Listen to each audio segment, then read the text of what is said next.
আজি যিহেতু গণেশ চতুৰ্থী ভিডিঅ'টো সেইকাৰণে ৰাতিপুৱাৰ পৰাই ষ্টাৰ্ট কৰিছোঁ। লগতে হৈছে হাজবেণ্ডৰ জন্মদিন। গণেশ চতুৰ্থীৰ লগতে হাজবেণ্ডৰ জন্মদিন দুটাই স্পেচিয়েল দিন হয়, সেইটো কাৰণে ভাবিলোঁ যে তেওঁকে ঘৰত অকণমান স্থাপন কৰোঁ। এয়া হাজবেণ্ডে আনি পেলাই ডেক'ৰেশ্যন কৰিবলৈ ৰাখি থৈছে, মই অকণমান বোলো আপোনালোকক দেখুৱাওঁ। আজি যিহেতু গণেশ চতুৰ্থী, সেইটো কাৰণে তেওঁকে স্থাপন কৰোঁ বুলি ভাবিলোঁ আৰু এনেকৈ মানে ঘৰৰ ভিতৰতে মন্দিৰ এভাগ ৰাখিম বুলি ভাবি আছিলোঁ। ভালকৈ স্থাপন কৰিম বুলি ভাবি আছিলোঁ, কিন্তু কৰা হোৱা নাছিলে। আজি যিহেতু দিনটো ভাল, সেইটো কাৰণে তেওঁক স্থাপন কৰি ল'লোঁ আৰু এয়া ধুনীয়াকৈ তেওঁক দোকানৰ পৰা অনাৰ পিছত ধুৱাই মেলি লৈছোঁ।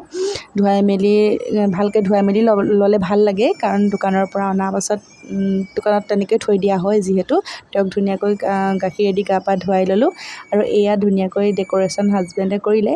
কৰাৰ পাছত এয়া তেওঁক ৰাখি থৈছোঁ গা ধুৱাই পেলাই। যিমানখিনি জানিছোঁ সিমানখিনি আপোনালোকক দেখুৱাইছোঁ দেই, আৰু কিবা কিবি কৰি তেওঁক স্থাপন কৰে যদিও নাজানো বাৰু। আমাৰ মানে যিমানখিনি অভিজ্ঞতা সেইখিনিৰ পৰাই কৰি আছোঁ, ইমান ভালকৈ নাজানো। এয়া তেওঁক ধুনীয়াকৈ হাজবেণ্ডে মুচি ল'লে, মুচি লৈ পেলাই এয়া তেওঁক ধুনীয়াকৈ ইয়াত স্থাপন কৰি দিছে। আজিৰ পৰা ধুনীয়াকৈ তেওঁক পুজিব পাৰিম আৰু।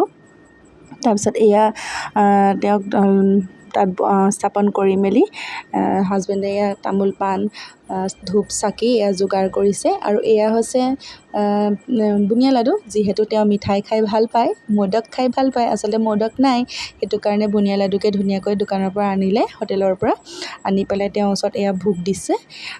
আৰু লগতে এয়া ধুনীয়াকৈ চাকি ধূপ জ্বলাই গুৱা পাণ আগবঢ়াই তেওঁৰ ওচৰত সেৱা লৈছে। ইয়াত এইখিনি কৰোঁতে বহুতখিনি ভুল হ'ব পাৰে, ভুলখিনি যাতে সকলো শুধৰাই দিয়ে আপোনালোকে জনাসকলে। তাৰপিছত এয়া ময়ো ধুনীয়াকৈ তেওঁক অকণমান পূজা কৰি ল'লোঁ। আমাৰ হাজবেণ্ডে ধুনীয়াকৈ ভিডিঅ' কৰি ৰাখিছে, মোক কৈছে তুমি কৰা, মই কৰি দিছোঁ বোলে অকণমান। তাৰপিছত এয়া মই ধুনীয়াকৈ তেওঁক সেৱা কৰি ল'লোঁ। আমাৰ এয়া গণপতি বাবা অকণমানি স্থাপন কৰা কেনেকুৱানো লাগিছে জনাব দেই। বৰ মৰমত বৰ হেঁপাহেৰে আনিছিলোঁ তেওঁক, এনেকৈ স্থাপন কৰিম বুলি ভাবি ৰাখিছিলোঁ। কেনেকুৱা লাগিছে জনাব দেই সকলোৱে। আজিলৈ আহিছোঁ।